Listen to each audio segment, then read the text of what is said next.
How to cancel order in AliExpress. Hey everyone, welcome back to the channel. In this video we are going to learn how we can cancel order in AliExpress, so make sure to watch the video till the end.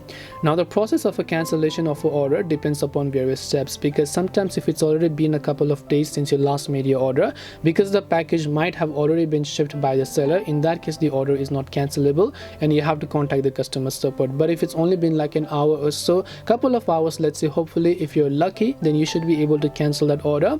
For that, open up the AliExpress app, tap the account option from here. You'll find an option here known as orders, so just tap the view all option over here. Once you tap the view all button, you should be able to see a list of orders that you have, and from there, if your order is cancelable, you'll be able to see the cancel button. If it's not, you might have to contact the customer support in order to cancel that order in AliExpress.